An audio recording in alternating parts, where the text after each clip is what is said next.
এখানে তুই এখানে কি করিস? না মানে আসলে হয়েছে কি, ব্যাপারটা তেমন কিছু না। আসল ব্যাপারটা হলো, মারো মুছে মারো। তখন না ফুটানি মারতি, আমি এই হব ওই হব কত কি সব বলতি, মনে নাই? আজকে সেই তুই একটা সাধারণ চাকরির জন্য আমার অফিসে।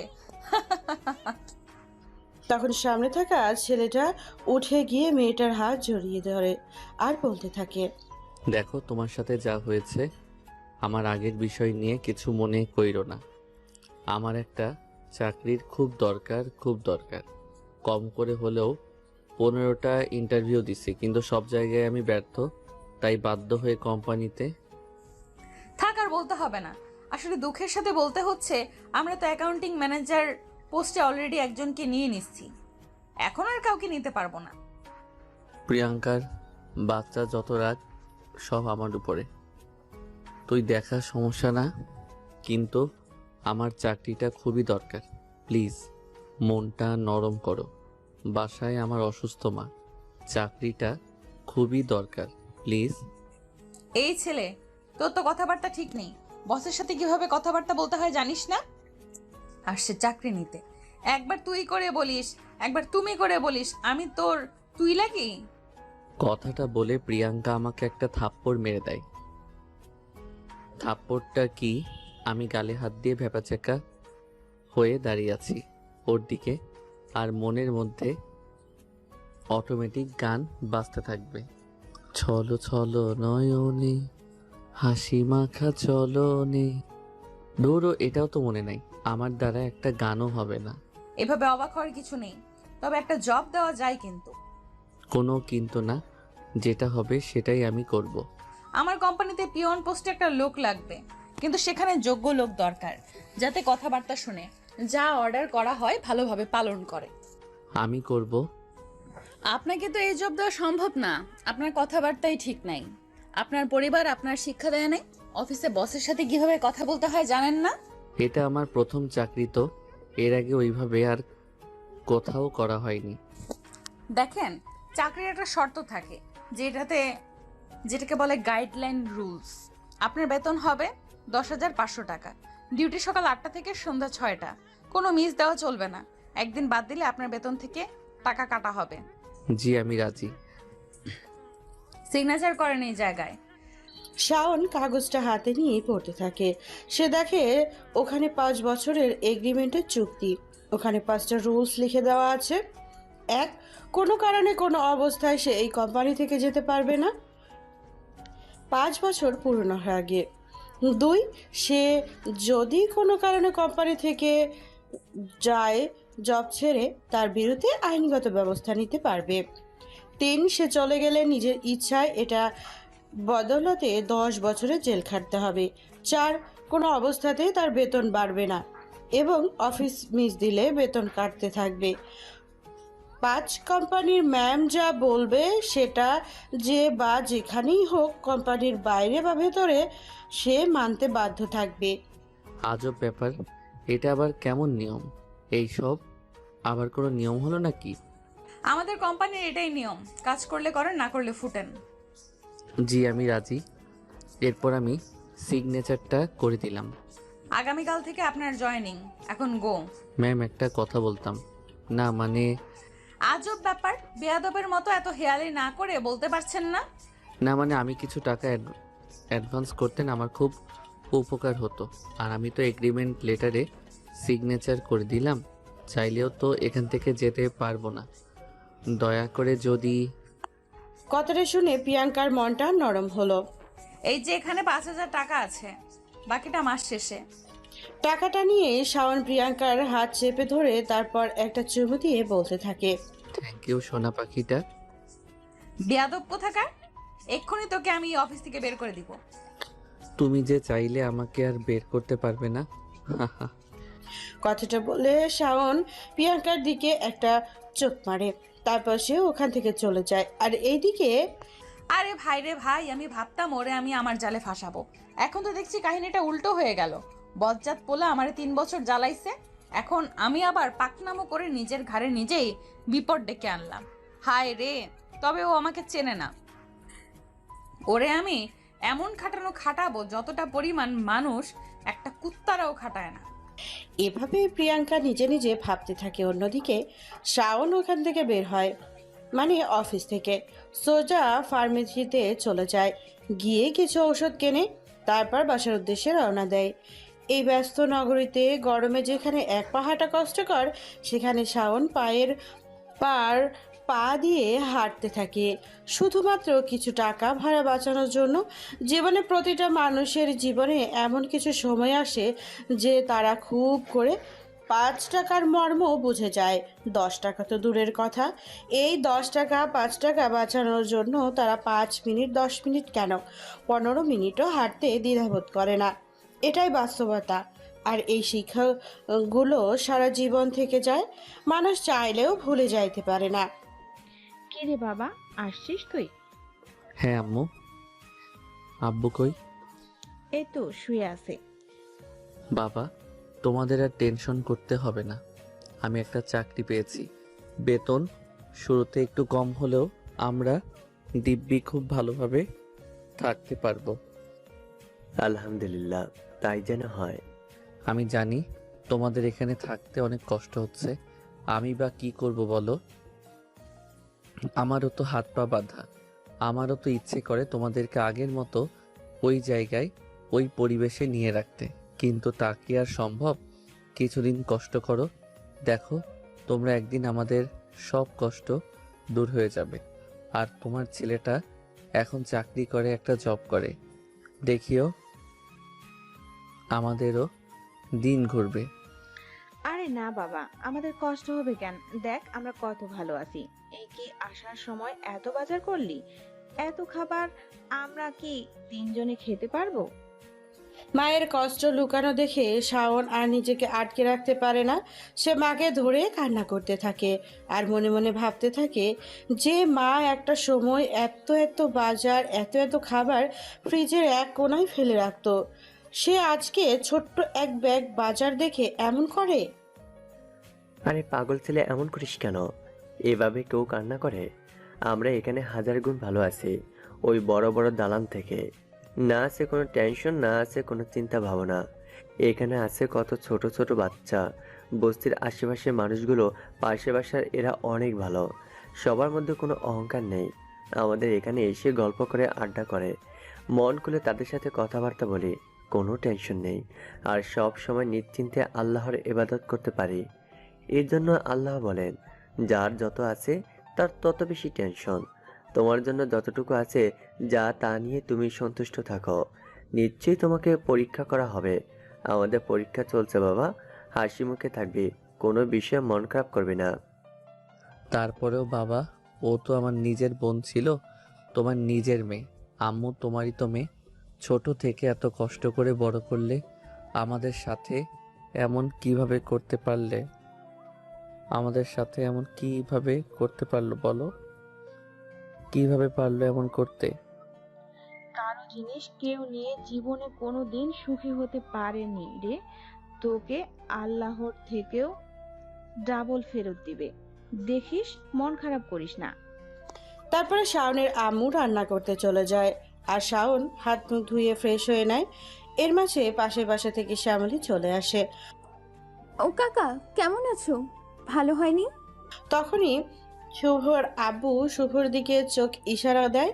এই ইশারাটা হলো হিডেন সংকেত, যার অর্থ আপদ আবার আসছে। এই তো মা ভালো আছে, তুমি কেমন আছো? ভালো আর থাকুম কই কাকা, ওই টাকলা কালোর জন্য কি ভালো থাকার আছে? ওই একটা পাক্কা হারামি। তা মা, নিজের স্বামীকে কি কেউ এভাবে বলে? শ্যামলী হালকা কালো বর্ণের একটা মেয়ে, ওজন খুব জোর 48 থেকে 50 কেজি হবে, গার্মেন্টসে চাকরি করে। শ্যামলী মুখে পান খাইতে খাইতে লাল করে ফেলছে। তখনই পানির ডগায় কিছু মানুষ আছে না, পান খায় আর ডগার মাথার চুন নিয়ে একটু একটু পরে চুন খায়। এইভাবে অনেকটা চুন খেয়ে নিয়ে সে বলতে থাকে, আরে শ্যামলী আপা, যেই পরিমাণ চুন মুখে দিলেন, মুখ তো পুড়ে যাবে। এত চুন খান আপনি? ভাই, আমাদের গরিব মানুষের আবার মুখ মুখ তো না, মনে হয় ধান ভাঙার হলার। চুন এটা ওইটা যাই দিয়ে একেবারে হলার হয়ে চলে যাবে। এইখানে এইসব বাঁচাবাচি নেই। আপা, আপনিও না পারেন। আপনার সাথে কথাই জীবনে কেউ পারবে না। আজ আমরা এই জায়গায় না আসলে গরিব মানুষের মন কখনোই বুঝতাম না।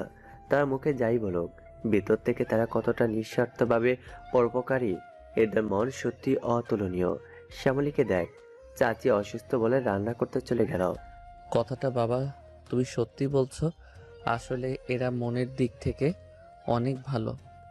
হ্যাঁ রে, মনে রেখো বাবা, আমি একদিন তো বড় হবই, আর লাইন বাই লাইন আমাদের সাথে হয়ে যাওয়া অন্যায়ের বিচার আমি করব, খুব ভয়াবহভাবে, যা কল্পনারও বাইরে। কথাটা বলে শাওন বাইরে চলে যায়। ওইদিকে শ্যামলী গিয়ে শাওনের মাকে রান্নার কাজে হেল্প করে। এভাবে দিনটা গড়িয়ে রাত হয়ে যায়। রাতে সবাই খেয়ে দিয়ে ঘুমিয়ে পড়ে। সকালবেলা শাওন হালকা নাস্তা করে হেঁটে অফিসের উদ্দেশ্যে রওনা দেয়। এছাড়া তার কোনো উপায় নেই। তার বাসা থেকে যদি রিকশায় করে প্রতিদিন অফিসে যাওয়া আসা করে, তাকে 40-80 টাকা ভাড়া দেওয়া লাগবে, যা তার 10,000 টাকার চাকরির জন্য অসম্ভব। এভাবে ভাড়া দিলে তার মাসে প্রায় 3,000 টাকা চলে যাবে এক্সট্রা। তার পক্ষে অনেক কষ্ট হয়ে যাবে, তাই সে হেরে যায়। এমনিতেই সংসার খরচ, বাবা মায়ের ওষুধের বিল, সব কিছু মিলিয়ে কষ্ট হয়ে যাবে। এ কথা ভেবে সে এমন করে। আসলে ঢাকা শহরে যারা অল্প বেতনে চাকরি করে তারা বুঝবে এই ব্যাপারটা। রিক্সাতে উঠলেই 30 টাকার কম ভাড়া নেই। সে আপনি 5 মিনিট যান বা 2 মিনিট যান, যাই হোক। শাওন অফিসে পৌঁছাতেই ঘড়ির দিকে তাকিয়ে দেখে 8:25 বেজে গেছে। তখনই সে প্রিয়াঙ্কার রুমে যায়। আসতে পারি ম্যাম? ওর কথা শুনে মেজাজটা আমার খারাপ হয়ে যায়। হাতে থাকা ফাইলটা ওর দিকে ছুঁড়ে মারি। তারপর বলতে থাকি, বেয়াদবের বাচ্চা, তোর বাপের বাড়ি এটা, যখন ইচ্ছা তখন আসবি। তোর তোর অফিস কয়টায়? 8টা। বাজে কত? 8:25। 25 মিনিট তোর বাপের জিনিস? বের হয় এখান থেকে, ছোট লোকের বাচ্চা। তখন আমি ভালোভাবে ওর দিকে তাকালাম, দেখি ফাইল মাথায় লেগে ওর কপালে একটু কেটে গেছে। ও আমার দিকে মিষ্টি একটা হাসি দিয়ে চুপচাপ রুম থেকে বেরিয়ে যায়। ব্যাপারটা আমার কাছে খারাপ লাগে। এইভাবে করা কি ঠিক হয়েছে?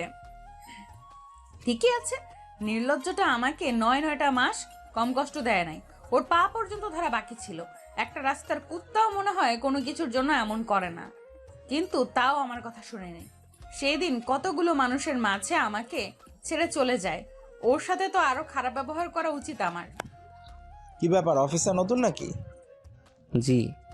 আপনি আর কোম্পানি পাননি, মানুষ দায় পরে এই কোম্পানিতে চাকরি করে। কুত্তার চেয়েও খারাপ ব্যবহার। যাই হোক, কি আর বলবো, আস্তে আস্তে বুঝে যাবে। আমি চুপচাপকে পাশের একটা ডেস্কের পাশের চেয়ারে বসে পড়লাম, মাথা নিচু করে আছি। তখনই বেল বাজলো। আমি অফিস রুমের ভিতরে ঢুকলাম। আমাকে দেখে একটা মেয়ে বলে উঠল, একটা ব্ল্যাক কফি দিবেন, চিনি কম দিয়ে। আচ্ছা। তারপর আমি কফি বানাতে চলে যাই।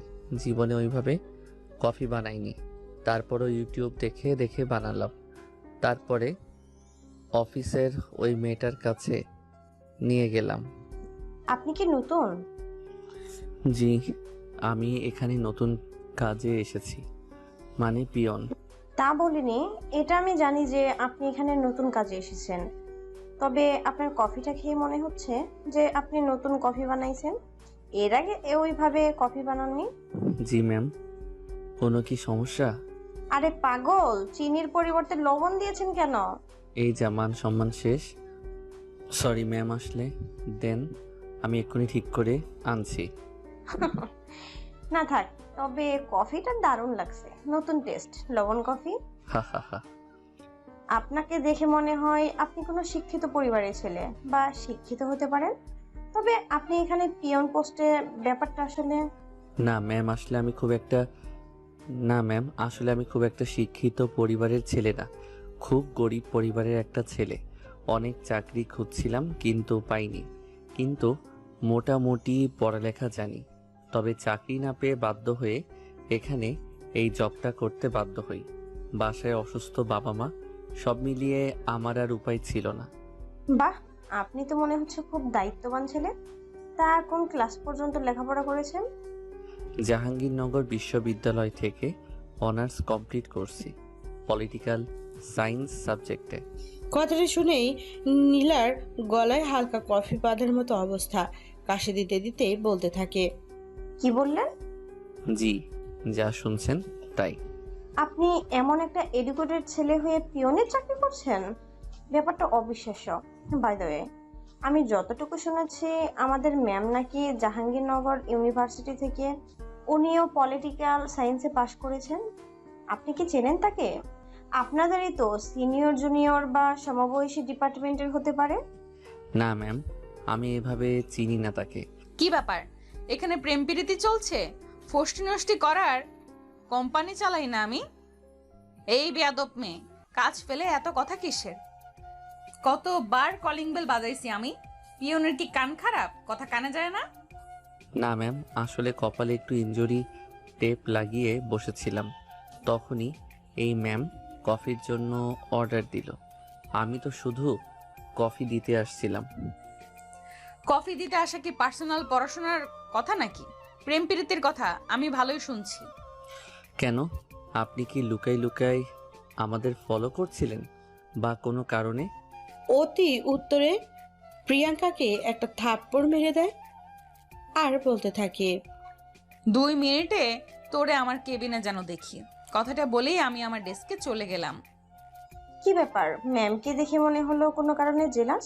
যাই হোক, আপনি যান, আমি কাজ করি, না হয় আবার এসে শুরু করবেন। আমি চুপচাপ প্রিয়াঙ্কার কেবিনে ঢুকিয়ে আল্লাহ জানে মেয়েটা যে পরিমাণ রাগী, কি করবে ভয়ে ভয়ে ঢুকলাম। তুই তুই এখানে আয়। আমি ওখানে গেলাম। না, তুই ওখানে বস। শাওন ওখানে গেল। ওখানে না, বাম সাইডে আয়। বাম সাইডে হাতের কাছে আসতে একটা থাপ্পড় মারলাম। তারপর ওরে বললাম, তুই ওখানে গিয়ে বস। কথাটা শুনে শাওন চেয়ারে গিয়ে বসে পড়ে আর চুপচাপ দেখতে থাকে কি হয়। প্রিয়াঙ্কা কেবিন ছেড়ে হাঁটতে থাকে, একবার ডানে তো একবার বামে যায়, আবার চেয়ারে বসে। শাওন মিটমিট করে হাসতে থাকে। তখনই হাসিটা প্রিয়াঙ্কা দেখে ফেলে। প্রিয়াঙ্কা রাগতে মুখটা রক্তের মতো লাল বর্ণ করে ফেলে। তারপর আবার নিজের চেয়ারে গিয়ে বসে পড়ে আর বলতে থাকে, 2 মিনিটের মধ্যে একটা চা আনবি। পাতির কালার যেন বেশি না হয়, আবার কালার যেন কমও না হয়। চিনি যেন বেশি না হয়, চিনি যেন কমও না হয়, চিনি যেন মিডিয়াম না হয়। ম্যাম, এটা কোন দেশের চা? এরকম চাই কি আদৌ কে বানাইছে? আমি কই থেকে আনবো? এইটা উগান্ডা হইছে, আমি উগান্ডা থেকে খাইছিলাম একবার। তুই এখন বানিয়ে খাওয়াবি। যদি ভুল হয় তারপর দেখিস আমি কি করি। এমনিতেই আজকে একটা প্রজেক্টের কাজ হাতছাড়া হয়ে গেছে। যে না, সাতচুন্নি রাগী ডাইনি এমন মানুষ আবার প্রজেক্ট মিস করবে না তো আবার পাবে? কিছু বললি তুই? তা তো কই, কিছু বলতে পারি আমি? তুই রে পাকা শেয়ানা জিনিস, বল কি বলছিস? বলছি যে আপনি অনেক ভালো, আপনার মতো মেয়ে হয় না। আপনি পরীর মতো দেখতে, আপনি অনেক লক্ষ্মী, যার বউ হবেন সে অনেক ভাগ্যবতী। শুকনা গাছে তেল দিয়ে লাভ নেই, যা এক্ষুনি কফি বানিয়ে আনবি। দেরি যেন না হয়, তাহলে তো বুঝতেই পারছিস কি হবে। আর কি করা রে ভাই, এমন মাইন্ডকার চিপাই ফাইসা গেছি, না পারি গিলতে, না পারি বের করতে। যাই হোক, কারণ এক্সের কোম্পানিতে আর কোনো দিন চাকরি করতে যাইয়েন না কেউ, তাহলে এই অবস্থা হবে। আমি গিয়ে অনেক চেষ্টা করলাম, কিন্তু যে অর্ডার দিছে এমন চাকরি জীবনে বানাতে পারবো আমি? তাও যথাসম্ভব চেষ্টা করলাম। তারপরে সোজা কফিটা নিয়ে রুমে গেলাম। এত তাড়াতাড়ি হয়ে গেল? কেন ম্যাডাম, আপনার উগান্ডার কফি কি দেরি হয় বানাতে? সরি চা। প্রতিউত্তরে প্রিয়াঙ্কার চোখ বড় বড় করলো। ম্যাম এই নেন। প্রিয়াঙ্কা কফিটার 2টা চুমুক দিতে ওয়াক্থু বলে ফেলে দিল। তারপরে প্রিয়াঙ্কা বলে উঠল, এইদিকে আয়। কেন সোনা, কি দিবা নাকি? হ্যাঁ সোনা, তুমি অনেক কফি বানাইছো, তাই তো আদর করব। আমি কি নিজের কানকে বিশ্বাস করছি? তোকে বিশ্বাস তো করতে ইচ্ছা করছে, কিন্তু আমার কানে কি আমি ঠিক শুনছি? হ্যাঁ সোনা, ঠিকই শুনেছো, আসো একটু আদর খাবা না? ওরে আমার বুড়ো মুলুটা রে। আমি বুড়ো হলাম কবে? আমার কাছে এসো সোনা, বোঝাচ্ছি কবে হবে। শাওন খুশি খুশি প্রিয়াঙ্কার কাছে যেতেই প্রিয়াঙ্কা তার হাতটা ধরে কফির মধ্যে চেপে ধরলো। 3টা আঙ্গুল কফির মধ্যে ডোবা অবস্থায় শাওন। ও মা গো, মরে গেলাম। প্রিয়াঙ্কা হাত ছাড়ো বলছি। এক ঝাঁকি দিয়ে হাতটা কফির গ্লাস থেকে ছাড়িয়ে নিলাম। তোমার অফিসে কাজ করি বলে জানা তাই করবে? আমার কাজ একটা, যদি অর্ডার অমান্য হয় এখানে মেরে পুঁতে রেখে দেব। মাসে মাসে টাকা দিয়ে কারো রূপ দেখার জন্য এখানে রাখি না। প্রিয়াঙ্কা বাবু, তুমি চিৎকার করলে যে, আমি ঢুকতে ঢুকতে তোমার চিৎকার শুনে দৌড়ে আসলাম। Any problem? রূপ, তুমি আসছো? আসলে দেখো না, আমাদের কোম্পানির পিয়ন হয়ে কিভাবে আমার হাতটা এই চার মধ্যে দিয়ে গেছিল। তোর এখানে চাকরি দিছে কে, ছোট লোকের বাচ্চা? তোদের কাজ যাদের খাবি তাদের সাথে এমন ব্যবহার করা না। তোদের মতো গরিব ফকিনীরা কোনোদিন মানসম্মত হতে পারে না। প্রতি উত্তরে আমি হতবাক। আমি আশাও করি নাই আমাদের 3 বছরের এত সুন্দর একটা ভালোবাসার এই ছোট্ট একটা গ্যাপে আমাকে ভুলে আরেকজনকে আপন করে নিবে। আমারই ভালোবাসার মানুষ একজনকে কি ভুলে যাওয়া এতটাই সহজ? এটাই তো সেই মানুষ যার একদিন সকালে কল দিয়ে ঘুম থেকে না তুললে সারাটা দিন কান্না করত, যারে প্রতিদিন একটাবার হলেও ক্যাম্পাসে আমাকে খাইয়ে দাইয়ে দেওয়া লাগতো। এটাই তো সেই মানুষ আমার জন্য পাগল প্রায় অবস্থায় প্রতিনিয়ত থাকতো, আমার একটা কথা শোনার জন্য পাগলের মতো ছটফট করতো সেই মানুষটা। কিরে ছোট লোকের বাচ্চা, কি ভাবছিস? বেরো রুম থেকে, না হয় গায়ে হাত পড়ে যাবে কিন্তু। এরে আজকে বের করে দিব। বাবু শান্ত হও তুমি। 5 বছরের চুক্তি ভিত্তিক, চাইলেই হবে না। কিরে, তুই এখনো যাসনি? বের হ। কথাটা শুনে আমার হুঁশ আসলো। আমি মাথাটা নিচু করে চুপচাপ বের হয়ে আসলাম। তারপরে সোজা সাথে উঠে আসলাম। আকাশে সূর্যের আলো প্রচণ্ড বেশি। ওই অবস্থায় সূর্যের দিকে তাকিয়ে ভাবতেছি, আমি তোরে ভুলতে পারলাম না, তাহলে ও কিভাবে পারলো? আপনাদের এখনো অনেক কিছু অজানা। আসলে প্রিয়াঙ্কা হচ্ছে আমার এক্স গার্লফ্রেন্ড। ইউনিভার্সিটি লাস্ট 3টা বছর ওর সাথে আমার প্রেম। ও যেন সারাদিন আমি ছাড়া কিছু বুঝতো না। আমি আমি বলতে পাগল প্রায়, কিন্তু কোনো একটা অজানা কারণে আমি ওকে ছেড়ে আসতে বাধ্য হই। কেন হই ও জানে না। গল্পের সাথে থাকেন, জানতে পারবেন। কিন্তু ছেড়ে আসা ছাড়া আমার কোনো উপায় ছিল না। বাধ্য হয়ে ওকে ছেড়ে আমাকে আসতে হয়। আজ 9 মাস পরে ও আজ অন্য কাউকে পেয়ে গেল, কিন্তু ওকে ছাড়া আমার একটা রাত যায় না। প্রতিনিয়ত ওর ব্যথা আমাকে খুব করে কুঁকড়ে কাঁদায়, কিন্তু ও আর একজনকে খুঁজে নিল। যাই হোক, আমি তো ওকে ছেড়ে চলে আসলাম। ও কি আমার জন্য বসে থাকবে? থাকবে তো না, নতুন করে শুরু করবে, ভালো থাকবে। ওর মতো ভালো আছে। আমার এত মাথা ব্যথা করে লাভ আছে? থাক না ও ভালো। যাই হোক, আমি ছাদ থেকে নিচে নেমে আসলাম। নিচে আসতেই, কি ব্যাপার পিয়ন মশাই, মন খারাপ নাকি? জি না, তেমন কিছু না। তোমাকে দেখে মনে হয় আমার বয়সী, তাই স্যার না বলে ভাই ডাকতে পারো, সমস্যা নেই। না ধন্যবাদ, ঠিক আছে। ম্যাম তো সবাইকে স্যার বলে, ম্যাম বলে ডাকার অর্ডার করে দিছে। তখন আবার এসব শুনলে বুঝতেই তো পারছেন। আরে ম্যামের সামনে রাখতে কে বলেছে? যখন ম্যাম থাকবে না তখন। আচ্ছা ভাই, ঠিক আছে। তো আমার জন্য একটা কফি বানিয়ে আমার ডেস্কে নিয়ে যাও। আচ্ছা ভাই, আমি এক্ষুনি নিয়ে যাচ্ছি, সমস্যা নাই। তারপরে শাওন কফি বানিয়ে অভ্রর ডেস্কে নিয়ে যেতে থাকে। আসেন, এরই মাঝে একটা ছোট্ট ফ্ল্যাশব্যাক আপনাদের দেখিয়ে আসি। আমি বুঝতে পারছি কিছু কিছু জিনিস আপনাদের বুঝতে অসুবিধা হচ্ছে, অনেক কিছুই আপনার। চলেন একটা একতরফা ফ্ল্যাশব্যাক থেকে ঘুরে আসি। আসলে শাওন আর তার পরিবার মোটামুটি ধনী সংক্রান্ত পরিবারের ছিল। শাওনের বাবা ছিল দেশের টপ পোশাক শিল্পপতির মধ্যে অন্যতম একজন। তাদের বড় একটা গার্মেন্টস ফ্যাক্টরি ছিল, শাওন এক্সপোর্ট কর্পোরেশন নামে। এর পাশাপাশি 2টা ছোট্ট গার্মেন্টস ছিল। তারা বাংলাদেশ থেকে বিভিন্ন পোশাক তৈরি করে ইউরোপের বিভিন্ন দেশে রপ্তানি করত। মোটামুটি খুব বড় ব্যবসা ছিল। তাদের পরিবারটাও খুব হাসি খুশি শান্তিময় পরিবার ছিল। শাওন সবসময় এই সব থেকে দূরে থাকার চেষ্টা করত। সে তার মতো তার লেখাপড়া ইউনিভার্সিটি নিয়ে ব্যস্ত থাকতো। শাওনের একটা বোন ছিল যা সে শাওনের থেকে বড়। শাওন যখন ইউনিভার্সিটির প্রথম ইয়ারে, শাওনের বোন তখন ইউনিভার্সিটি শেষে পড়ে। তারপরে তাকে দেশের আরেকটা বিজনেসম্যান আকাশ চৌধুরীর একমাত্র ছেলে নাইম চৌধুরীর সাথে বিয়ে দেয়। বিয়ের আজ পর্যন্ত শাওন আর শাওনের বোন যেন দুজন একজন একজনের চোখের মণি ছিল। তাই বোনের এত মধুর সম্পর্ক তাদের না দেখলে যেন বোঝাই যায় না।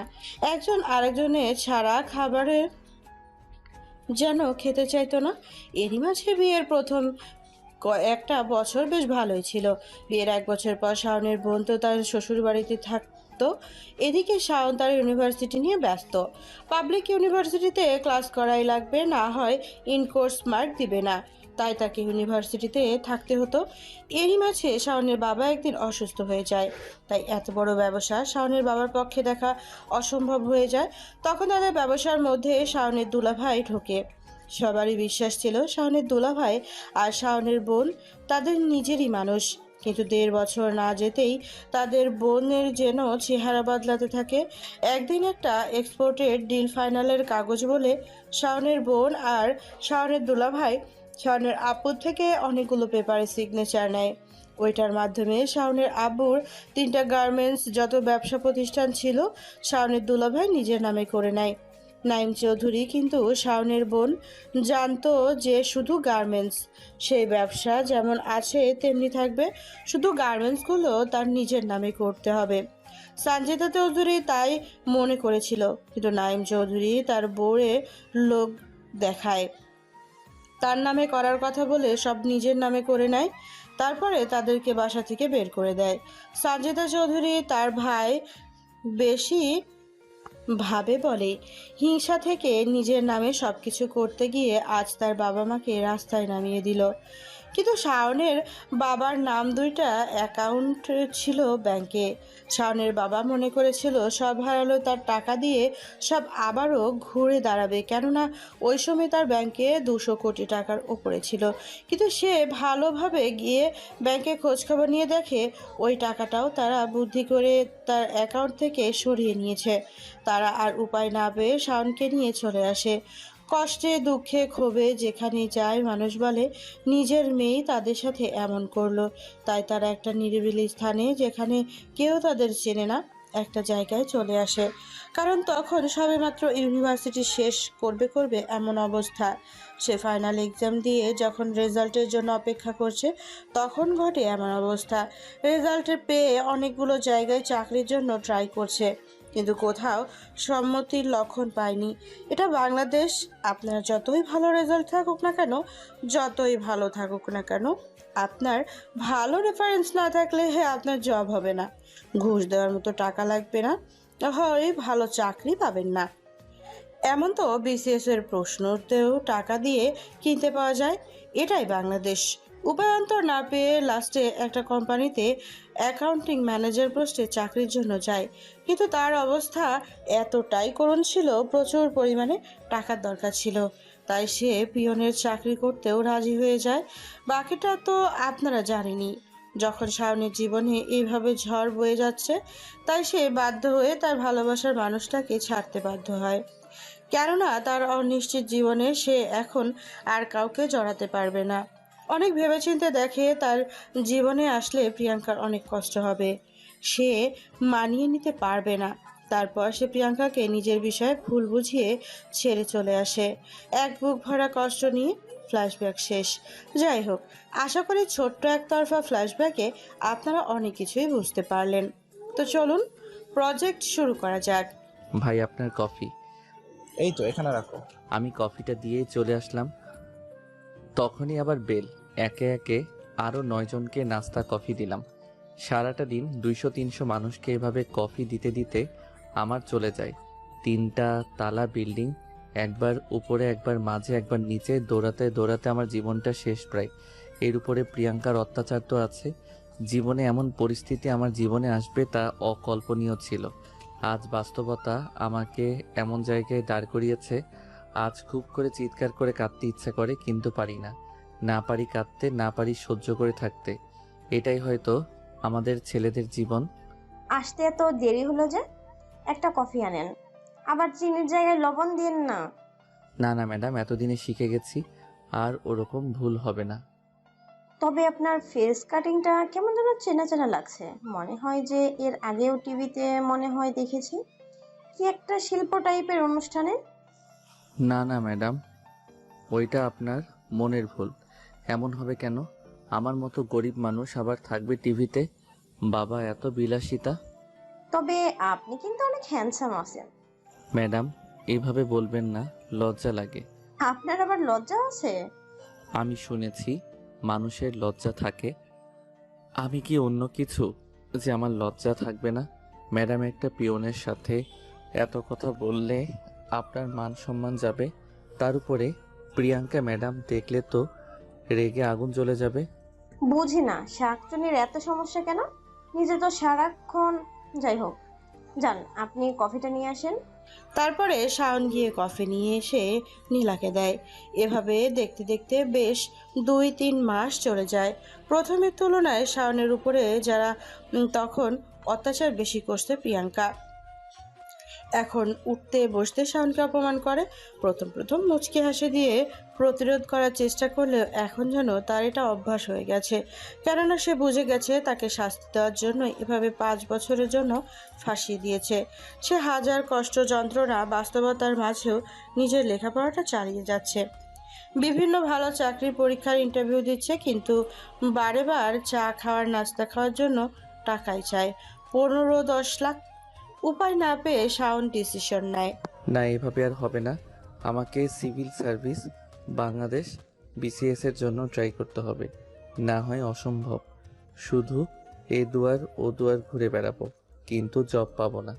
তার উপরে যে যন্ত্রণা দিচ্ছে প্রিয়াঙ্কা, এর থেকে মাঝে মাঝে মনে হয় মারা গেলেই হয়তো ভালো হয়।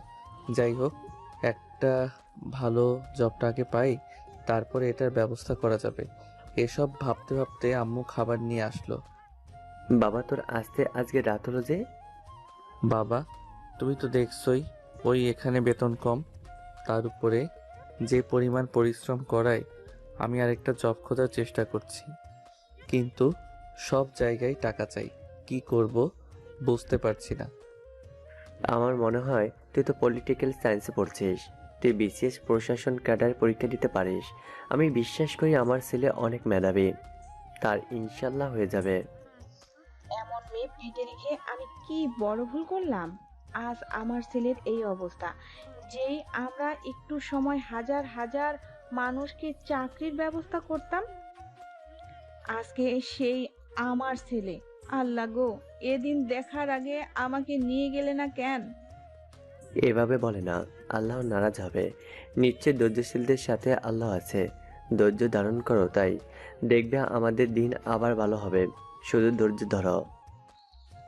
আমার আল্লাহকে এত মানি, এত ভালোবাসি, তারপরেও আল্লাহ কেন আমাদের সাথে এমন করছে? এটাই কি তার প্রতিদান? তিনি তো সৃষ্টিকর্তা, সব থেকে ক্ষমতাশালী। তাহলে আমাদের উপর অন্যায়ের বিচার কি তিনি করবেন না? এতটা ধৈর্যহারা ইমান হারা হলে হবে না। আল্লাহ যখন যাকে খুশি দেয় আবার নিয়ে নেয়, আবার ইচ্ছে করলে দিতে পারে। তাই এইসব নিয়ে এতটা অসন্তুষ্টজনক কথাবার্তা না বলাই ভালো। শাক দিয়ে কি আর মাছ ঢাকা যায়? আল্লাহ আমাদের ভুলে গেছে। শক্ত সময় তুমি যদি শক্ত না হও, ধৈর্য না ধরো, তাহলে তুমি তো ধৈর্যশীলদের কাতারে পড়লে না। তোমার সাথে যদি সব কিছু ভালোই হবে, তাহলে তোমাকে কেন এই পৃথিবীতে তিনি পাঠালো? কেনই বা বলল এই পৃথিবীটা একটা পরীক্ষা মাত্র? তাই ধৈর্য আমাদের ধরতেই হবে মা। আমার ছেলেটা কবে বড় হলো? অনেক আগেই হয়েছে, শুধু একটা বউয়ের ব্যবস্থা করলে না? হ্যাঁ, আমার ছেলেটা একদিন প্রশাসন ক্যাডার হবে, বড় অফিসার হবে। সেদিন আমার ছেলেকে ধুমধাম করে বিয়ে দিব। আমরা এখন যে কষ্ট করছি, পরে মেয়েকে নিয়ে এমন এই কষ্টের মধ্যে কিভাবে রাখবো? হ্যাঁ গো, ঠিক বলছো। আসো খাবার খেয়ে নেই। ওরে কালা টাকলা রে, তোর টাক আজ আমি ফাটাবো। বলেই পাশের বাড়ির টিনের সাথে জোরে একটা সাউন্ড হলো। ওই দেখো, আবার শুরু হয়ে গেছে। তোমরা খেতে বসেও দেখি কি হলো। তারপরে শাওন আর তার বাবা খেতে থাকে। তখন শাওনের মা শ্যামলীদের বাসায় যায়। দেখছো চাচি, আজকে আবার আমাকে টাকার জন্য গায়ে হাত দিছে। আপনারা তো দেখে শিক্ষিত মনে হয় চাচি। আপনি বলেন তো, বউয়ের টাকা মানে জামাইয়ের টাকা না? এই ফ্যামিলি কথাটা বোঝে না। আহারে আমার রূপের পুরুষ রে, আমি কষ্ট করে টাকা আনবো আর তুমি সেই টাকা দিয়ে মদ গাঁজা খাবা না? অত গুড় আইতেছে রে। কত গুড়ে কত চাল হয় তাও আমি তোরে দেখাবো। এই তোর কপালে টিকটিকি টিকটিকি। ও মা গো, নড়িস না, নড়িস না। কথাটা বলেই রুকমান শ্যামলীর কাছে টিকটিকি ধরা বলতে গিয়ে হাত থেকে ছো মেরে টাকা নিয়ে দৌড় মারে। আর শ্যামলী খানিকক্ষণ বকতে থাকে। শুভর মা শ্যামলীকে শান্ত করে তারপর নিজের রুমে চলে আসে। তারপরে এসে খাবার খেতে বসার সাথে সাথে গল্প করতে থাকে। এভাবে দেখতে দেখতে রাত পার হয়ে যায়। পরের দিন সকালে শুভ সব কিছু গুছিয়ে অফিসের উদ্দেশ্যে রওনা দেয়। সে বাসা থেকে বের হয়ে হাঁটতে থাকে। সে চুপচাপ রাস্তার ধার দিয়ে হাঁটতে থাকে। 8টা বাজে 5 মিনিট এসে পৌঁছায় অফিসে। সে তখনই বেল বেজে ওঠে। ম্যাডাম, আমাকে ডাকছেন? কিছু লাগবে আপনার? আপনাকে দেখলাম হেঁটে আসতে, বাস বা রিক্সায় কেন আসে না? না ম্যাম, তেমন কিছু না, সমস্যা নাই, এমনি। আমি কিছু জিজ্ঞাসা করছি, বেশি প্রশ্ন করলে কি হয় আশা করি এতদিনে বুঝে গেছেন। যে পরিমাণ স্যালারি পাই ঢাকা শহরে, আব্বু আম্মু আমি 3 জন থাকতে কষ্ট হয়ে যায়। তার উপরে আব্বু আম্মুর ওষুধ খরচ, খাওয়া খরচ, তার ভিতরে যদি মাসে 3000 টাকা প্লাস মাইনাস ভাড়া লেগে যায় তাহলে আমার জন্য অনেক কষ্ট হয়ে যাবে। এসব নাটক বাদ দেন। এত কোটিপতির ছেলে আমার এখানে টাকার জন্য চাকরি করে, এইসব পাগল আমারে বোঝান? কি ধান্দা নিয়ে এখানে আসছেন বলেন? যদি মনে করেন এসব ধান্দা করে আমাকে আবার পটিয়ে ফেলবেন, তা আর কখনো সম্ভব না। ওইদিন আপনার পা পর্যন্ত ধরে আটকে রাখতে পারিনি, কিন্তু আজকে এসে আপনি পড়ে আছেন আমার জন্য। এ সকল উল্টোপাল্টা ভাবনা না করে এখান থেকে চলে যান, আপনার জন্য ভালো হবে। যতদিন থাকবেন তত বেশি কষ্ট পাবেন। Thank you your compliment. তবে ম্যাম, আমি এক্সট্রিমলি সরি। আসলে আপনার চিন্তাভাবনার সাথে বাস্তবতার অনেক আলাদা। আমি এইসবের জন্য পড়ে নেই, আপনি ভুল ভাবছেন। তাই নাকি? আমি যখন রূপের সাথে কথা বলি ক্লোজলি মিশিয়ে, আপনার কষ্ট হয় না? আজব তো ম্যাম, আমার কষ্ট হবে কেন? আপনি যার সাথে ইচ্ছে মিশতে পারেন, কথা বলতে পারেন, এতে আমার বিন্দু মাত্র সমস্যা নাই। বুঝলাম, এখান থেকে যান। তারপর আমি ওখান থেকে চলে আসি। এভাবে দেখতে দেখতে আরো 2টা মাস চলে যায়। এই 2টা মাসে অনেক কিছু পরিবর্তন ঘটে গেছে। দিন দিন যেন প্রিয়াঙ্কার অত্যাচার আরো বেড়ে গেছে। কিন্তু শাওন পরিস্থিতির শিকার হয়ে মুখ বুজে তা সহ্য করে। একদিন শাওন, একটু পরে আমার কেবিনে আসো। বাব্বা, সূর্য কোন দিক থেকে উঠলো?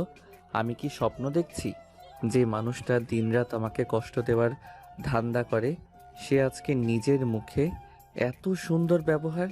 এত হা হওয়ার কোনো কারণ নেই, যা বলছি তাই করো। দ্রুত কেবিনে আসো বলে আমি আমার কেবিনে চলে আসলাম। কি ব্যাপার শাওন সাহেব? ম্যাম আজকে আপনার সাথে তো ভালো ব্যাপার, বুঝলাম না ব্যাপারটা। আরে ভাই, আমি নিজেই বুঝছি না, না জানি কোন বাসটা আমার জন্য অপেক্ষা করতেছে। দেখে আসি। দেখে যেও যেন আবার বড় বাস হাতে ধরায় না দেয়। দেখা যাক। আমি প্রিয়াঙ্কার কেবিনে চলে আসলাম। আসবো ম্যাডাম? হ্যাঁ, আর পার্সোনাল কাজ আছে বুঝছো, একটু পরেই তোমার ভাইয়া আসবে। ভাইয়া মানে? বুঝতে পারলাম না ম্যাম। আরে রূপ, তোমার দুলা ভাই। অনেকটা অবাক হয়ে, ও তাই নাকি? এটা তো অনেক খুশির খবর। এত ওভার রিয়েক্ট করার দরকার নাই। মুখের ফেস দেখলে একজনের মনের ভাব বোঝা যায়। না ম্যাডাম, যেমন ভাবছেন ব্যাপারটা তেমন না। 500 টাকা নাও। আমার টাকা লাগবে না, আমি নিতে পারবো না। আমি তোমাকে নিতে বলিনি। তাহলে? সোজা দোকানে যাবা, গিয়ে প্রোটেক্টর কিনে আনবা। মানে? যা শুনছো তাই। আজকে ইমার্জেন্সি লাগবে তো আমাদের, আমি লজ্জাতে আনতে পারতেছি না। তুমি যাও, নিয়ে এসো। প্রিয়াঙ্কা, তুমি ঠিক আছো? কি বলেন শুনিনি? না মানে তেমন কিছু না। ও, দ্রুত যাও। আমি তো জীবনে এসব কিনিনি ম্যাডাম, আমি পারবো না। দয়া করে আপনি অন্য কাউকে দিয়ে। এইটা তোর বাপের বাড়ি না, যা বলবি তাই শোনা হবে। ভালোভাবে কথা বলছি, গায়ে লাগতেছে না? সোজা গিয়ে যা বলছি করে আয়। এরপর আমি ওখান থেকে বের হয়ে রাস্তায় চলে আসলাম। একটা ফার্মেসির দোকানে গিয়ে ঘোরাঘুরি করছি। কেমনে বলবো রে ভাই, জীবনে বলছে নাকি এক্সপেরিয়েন্স নাই। কি ব্যাপার মামা, এভাবে ঘোরাঘুরি কেন? না মানে কিছু কি লাগবে আপনার? হ্যাঁ তো লাগবে। ওই যে আছে না ফু ফু, ফুপু দিয়ে কি বললেন বুঝলাম না। ওই যে হাওয়া হাওয়া ফুলে ফুলে। আরে মামা বুঝতেছি না, বুঝিয়ে বলেন। আর ওই যে বাচ্চারা ফু দিলে ফুলে ওইটা। তো মাথা খারাপ করেন না তো, এখান থেকে যান। এমনিতে আছে আরেক যন্ত্রণায়।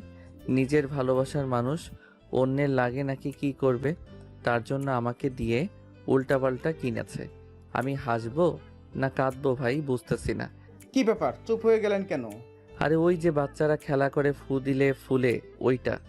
ও বুঝছি বুঝছি, বেলুন নাকি? মামা আপনি পাক্কা শেয়ানা, নতুন নাকি? চুপ, এত কথা কি বলতে বলছে আপনাকে? যা বললাম তাই করেন। কপিস লাগবে, কি ফ্লেভার? এই মরছি আরেক চারায়। এখন কি বলি? উল্টাপাল্টা নিয়ে গেলে যদি রাগ করে। কি মামা চুপ কেন? মামা 2টা লাভ বেলুন দেন, আর 2টা এমনিতেই নীল কালার দেন। এ নেন, 30 টাকা দিলেই হবে। কি মনে করছিস প্রিয়াঙ্কার বাচ্চা? আমিও কম শেয়ানা না, দেখ কি করি। তারপর আমি বেলুন নেই, সোজা অফিসে চলে আসি। দেখ আমাকে কষ্ট দিছিলি না, তোরে এমন জ্বালানো জ্বালাবো, এমন কষ্ট দেওয়া দেব, মাগার কোনো দিন চোখ ফেরাইতে পারবি না। নর্মাল ডোজে কাজ হচ্ছে না, আলট্রা প্রো ম্যাক্স দিতে হবে।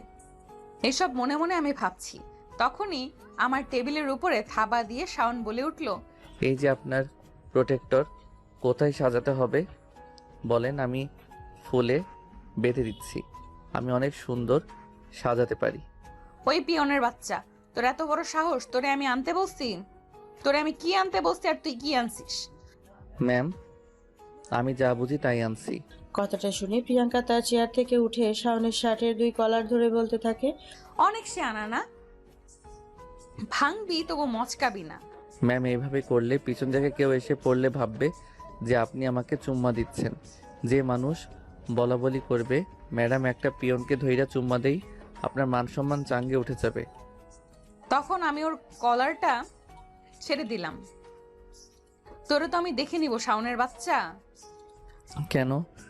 সোনা পাখিটার কাছ থেকে কি দেখো না তুমি? একটু কাছে আসবো, দাও দাও, এই জায়গায় একটা চুমু দাও। তোর বাবা মা তোকে কিসের হাড় দিয়ে তৈরি করছে রে? এত অপমান করে কষ্ট দিয়ে তাও তোর গায়ে লাগে না? আমি নিজেকে নির্লজ্জ ট্যাগ দিয়েছি। এখন থেকে আমি নিজে নির্লজ্জ গান গাইতে থাকি। আই মিন মনে মনে। চলো সোনা পাখি একসাথে গান গাই। আমার ঘুম ভাঙাইয়া গেল রে প্রিয়াঙ্কা ময়না রে। সব কাহিনী শুনে প্রিয়াঙ্কার মনে মনে ভাবতে থাকে, কি ব্যাপার, পোলাই কি সব বুঝে ফেললো নাকি? কি সোনা পাখি অবাক হলে? ওরে আমার টুসটুসি রে, তোমার খালাতো ভাই রূপকে এনে আমার সামনে প্রেমের অভিনয় করে আমাকে কষ্ট দিতে চাইবা, আর আমি অবুঝের মতো সেগুলো হজম করব? আমি কিচ্ছু জানি না, তাই না? তুমি যদি চলো ডালে ডালে, আমি চলি পাতায় পাতায়। তুমি সোনা এগুলো অভিনয় করে বুঝিয়ে দিচ্ছ এখনো তুমি আমাকে ভালোবাসো। আমি তো অনেক দিন আগে থেকেই কাহিনী জানি, কিন্তু বলিনি। তোমাদের এইসব কাহিনী দেখে ভালোই মজা লাগতো হয়। ওরে হিটলার রে! প্রিয়াঙ্কার কথাটা বলে ডান হাতের আঙ্গুলটা উঁচু করে ধরতে বলতে থাকে, মনে রাখিস, তুই যদি পাতায় পাতায় চলতে পারিস তাহলে আমি বাতাসে বাতাসে চলবো। তখনই শাওনের হুশ করে প্রিয়াঙ্কার আঙ্গুলে একটা চুমু দিয়ে দেয়। ওরে বাবারে, মরে গেলাম। 440 ভোল্ট। এখন কি হলো? এটা কি হলো? এটা চুমা চুমা খেলা হলো। তুমি বুঝতেছো না বাবু? শাওনের বাচ্চা বলে ওর নাকের উপরে একটা বক্সিং মেরে দিলাম। ওরে বাবারে, আমার নাকটা গেল রে। এক ডাইনি আমার নাকের উপরে ঘুষি মারছে। দেখ এখন কেমন লাগে। কেমন লাগে দেখাচ্ছি দাঁড়া। বলে আমি চুল ধরলাম। জোর হলো না, আরো জোরে হেইও। চুল ছাড়, চুল ছাড়, থুকু ছাড়, ব্যথা লাগে রে ওরে। তখনই দেখি ওর হাতটা আমার সামনে, 2 হাত দিয়ে আমার চুল ধরে আছে ও। ওর 1 হাত ধরে দিলাম কামড়। ওরে কালা কুত্তা রে, ব্যথা লাগে। দেখ এখন কেমন লাগে। এরা এদিকে মারামারি করতেছে, এরই মাঝে রুমের মধ্যে জোরে সাউন্ড শুনে পাশের কেবিন থেকে নীলা উঠে আসে কি হয়েছে দেখার জন্য। ম্যাম, কিসের সাউন্ড হলো? এই সরি আস্তাগফিরুল্লাহ। কথাটা শুনে প্রিয়াঙ্কা আর শুভ দুজনকে ছেড়ে দেয় আর বলতে থাকে, কি হচ্ছে কি এখানে? সার্কাস চলতেছে? কারো রুমে আসতে গেলে নক করে আসতে লাগে, জানিস না? আর এই তোর কত বড় সাহস আমার চুল ধরছিস? বলে ঠাস ঠাস করে 2টা থাপ্পড় মেরে দিলাম। নীলা, পুলিশকে কল দাও। আসলে আমি ম্যাম বুঝতে পারিনি, হইচই শুনে আমি দৌড়ে আসি। দয়া করে ম্যাম, পুলিশকে কল দিবেন না। ঘটনাটা অ্যাক্সিডেন্টলি হয়েছে, আমি আসলে চাইনি এমন কিছু হবে, কিন্তু হয়ে গেছে। প্লিজ, এই মুহূর্তে আমার একটা কিছু হলে আমার পরিবারকে। বেয়াদপের বাচ্চা, মিথ্যা নাটক সাজানো বন্ধ করবি? তোরে 2 দিন সময় দিলাম, এখান থেকে চলে যাবি। তোর মতো মিথ্যাবাদী, নির্লজ্জ, বেহায়া, কুত্তা, লুচি, ইন্দুর, বিচি ঝালের বুটি, তেঁতুলের চাটনি, সরি, বেহায়া ছেলে আমি আর জীবনও 2টা দেখিনি। এই মেয়ে, তুই হাসলি কেন? ম্যাম, এমন ডায়াবেটিস মার্কা বকা আমি জীবনেও শুনি নাই, মজা ছিল। একটা থাপ্পড় মারবো বেয়াদব, এখান থেকে যা। তারপর নিলাম মিটমিট করা হাসতে হাসতে নিজের কেবিনে চলে যায়। তখনই প্রিয়াঙ্কা বলে ওঠে, দেখো শাওন, শুধু শুধু এখানে থেকে আমার মেজাজ খারাপ করবা না তুমি। অনেক কষ্ট দিয়ে চেষ্টা করলাম, তোমাকে এখান থেকে আমি বের করতে পারলাম না। দয়া করে তুমি এখান থেকে চলে যাও। আমি এগ্রিমেন্টের লেটারটা নষ্ট করে দিচ্ছি, দাবি রাখবো না। এখন এত বড় একটা কাহিনী হলো, কালকে অফিসের সবাই জানবে। এখন আমাদের নিয়ে হাসাহাসি করবে, বলবে শেষমেশ ম্যামের একটা পিওনের সাথে। দেখো প্রিয়াঙ্কা, তুমি ভালোই ভালোই জানো আমার সিচুয়েশন থাকলে আমি অনেক আগেই চলে যেতাম, কিন্তু আমার কিছু করার নেই, আমার হাত পা ব্যথা। আজও কি মিথ্যা কথা বলা শুরু করলে? ওই দিন যেভাবে মিথ্যা বলে আমাকে ছেড়ে দিলে। দেখো, আমি কোনো এক্সপ্লেইন করতে চাই না, আমি শুধু চাই আমাকে শান্তি মতো এখানে কাজ করতে দাও। চিন্তা করো না, খুব দ্রুত আমি এখান থেকে চলে যাব, কিন্তু এখন আমার এখান থেকে যাওয়ার পরিবেশ নেই। এখন এখান থেকে যাও। ঠিক আছে মিথ্যাবতী। এই কে মিথ্যাবাদী? তুই মিথ্যাবাদী, তোর 14 গোষ্ঠী মিথ্যাবাদী, তোর খালু মিথ্যাবাদী। বেয়াদব, যা এখান থেকে যা। না মানে মুখ ফসকে। তোর মুখে আমি নিংটি ইঁদুর ঢুকাই দিব। মানুষটা বড় হলো, এখনো সেই তেজ কমলো না। আমি এমনই, সর এখান থেকে। তারপর আমি বাইরে চলে আসি। বাইরে আসতেই, কি ব্যাপার শাওন সাহেব, ডাল মে কুছ কালা হে। ম্যাডাম ওই রকম কিছু না, আসলে অ্যাক্সিডেন্টলি। বুঝি বুঝি, এক্সিডেন্টলি। আর যাই হোক, অফিসে ম্যাডামের চুল ধরা যায় না। ম্যাডাম আপনার কি হয়? না মানে ইউনিভার্সিটি ফ্রেন্ড। আমার তো প্রথমে সন্দেহ হয়েছিল, কিন্তু কি আর করার। তবে অবাক করার ব্যাপার, আপনাকে ভালো পোস্টে জব না দিয়ে এই পোস্টে, ম্যাডাম চাইলেই তো একটা ভালো পোস্টে এর ব্যবস্থা করে দিতে পারে। আপনি বুঝবেন না, সে এক বড় কাহিনী। বুঝি তো অনেক কিছুই না, আবার না বুঝেও বোঝার ভান করা লাগে। আপনি কোনটা বোঝাতে চান বলেন, চুপচাপ বোঝার চেষ্টা করি। আপনি ব্যাপারটা। কি ব্যাপার? আপনারা এখানে কি করেন? এখনো জাননি কেন? না মানে ম্যাম, উনি আপনার কি হয় জানতে চাচ্ছিলাম আর কি। জানার অনেক শখ, এসব জানাজানির জন্য আপনাকে এখানে রাখা হয়নি। যা হয়েছে দেখেছেন, ভুলেও যেন অফিসের একটা লোকের কাছে খবর না যায়। আমি যদি শুনছি, সাথে সাথে কিন্তু বরখাস্ত করে দেব।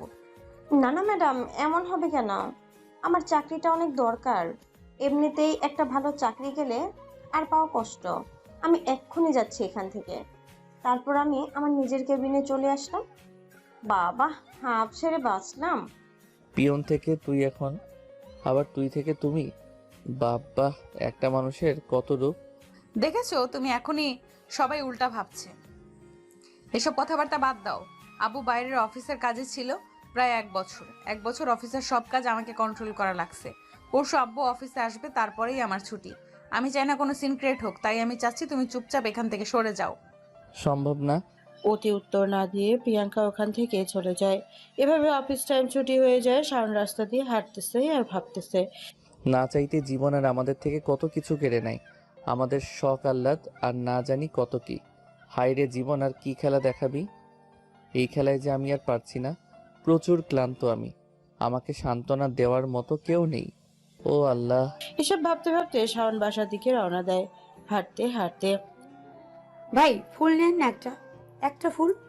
মামনি, তুমি এতটুকু বয়সে ফুল বিক্রি কেন করো? আম্মুর জন্য ভাই। কেন, তোমার আব্বু নেই?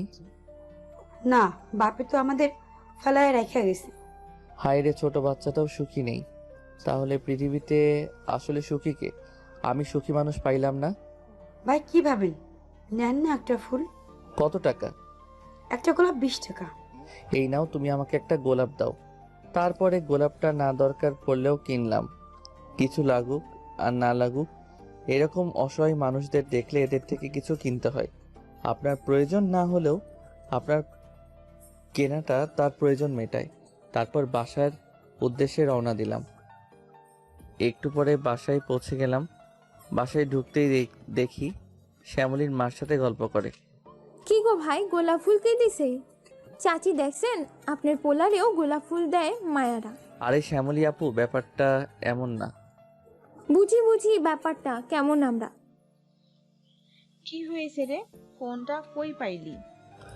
আসলে আম্মু আসার সময় রাস্তায় একটা ছোট বাচ্চারে ফুল বিক্রি করতে দেখছিলাম, তাই বাচ্চাটার উপহার হবে ভেবে একটা ফুল কিনি আর আম্মুর জন্য। তাই নাকি? তাহলে তো আমি অনেক ভাগ্যবতী একটা মা। দে দে, ফুলটা অনেক সুন্দর রে। এতদিন শুনতাম মায়ারা ছেলেদের ফুল দেয় আর পুরুষ প্রেমিক মায়া প্রেমিকাকে ফুল দেয়। এখন তো দেখি ভাই আপনি আপনার মায়ের জন্য ফুল আনছেন। এটা কি নতুন ফ্রেন্ডস? ফ্রেন্ডস মানে বুঝলাম না। ওই যে কিছুদিন পরে পরে ফেসবুকে ইউটিউবে একটা ঘটনার পর একটা ঘটনা ভাইরাল হইলে ওইটাই তো ফ্রেন্ডস বলে। আর ওইটা ফ্রেন্ডস না, ফ্রেন্ড বলে। ওই একই হইল, যা লাও তাই কটু। এ মাইয়া, তুই এত কথা কই পাস? আরে চাচি আপনি জানেন না, পাশের বাড়ির রম্বিনা খালা ওরে বুক কইতাম, ওরে জাত লজ্জায় মইরা যাই। সি সি সি, কথা কত কথা জানে, একটু হায়া পর্দা লজ্জা নাই। এদের এই কাহিনীর মধ্যে থাকলে ভাই আমি পাগল হয়ে যাব। যাই, ফ্রেশ হয়ে আসি। যাই হোক, আজকে মায়ের ছোট্ট ফুল পাওয়াতে যতটা খুশি দেখলাম, আগে কখনো লাখ টাকার গিফটেও এমন খুশি হতে দেখি নাই। এই জন্যই বলে সন্তানের ছোট উপহার ও মায়ের কাছে আকাশ পরিমাণ সমতুল্য। তাই আপনার মা বাবা বেঁচে থাকলে ছোট ছোট জিনিস পছন্দ অনুসারে দিতে পারেন। একদিন আপনিও অনেক টাকার মালিক হবেন, কিন্তু ওই দিন এই টাকা খরচ করার জায়গা থাকবে না। খুব ইচ্ছা করবে তাদের জন্য কিছু করার, কিন্তু আফসোস তারা থাকবে না। হয়তো তাদের ওসিলায় কিছু অসহায় মানুষকে খাওয়াতে পারবেন, কিন্তু তারা যে এক্সপেকটেশন নিয়ে আপনাকে বড় করছে সেটা অপূর্ণতায় জর্জরিত থাকবে। তাই নিজের জায়গা থেকে ছোট হোক অল্প হোক তাদের মনের ইচ্ছাগুলো বোঝার চেষ্টা করবেন, নিজের সামর্থ্য অনুযায়ী দেওয়ার চেষ্টা করবেন। সেটা 5 টাকা হোক কিংবা 2-10 টাকা হোক, এই জিনিসটার পরিমাণ আপনার বাবা মায়ের কাছে এক আকাশ পরিমাণ হবে। আসলেই অনেক খুশি হয়। বাবা মা তার সন্তানের থেকে খুব বড় কিছু চায় না। ওই বৃদ্ধ বয়সে একটু সঙ্গী হবে, নাতি নাতির সাথে একটু খেলা করবে, তার ছেলে মেয়ে শেষ বয়সে তার পাশে থাকবে। এর বাইরে একটা বৃদ্ধ বাবা মার চাওয়া পাওয়ার থাকে না। খুব সীমিত হয়তো বা থাকতে পারে, কিন্তু আফসোস আমরা 10-20 হাজার টাকা দিয়ে বিড়াল কিনে পালতে পারি, কিন্তু ঠিকই পাশের ঘরের বাবা মাকে বৃদ্ধাশ্রমে পাঠিয়ে দেই। এটাই ট্রেন্ড। তবে আফসোস লাগেনি আপনি তাহলে কেন বিড়ালের পেট থেকে হলেন না? কেন আপনার মায়ের পেট থেকে হলেন?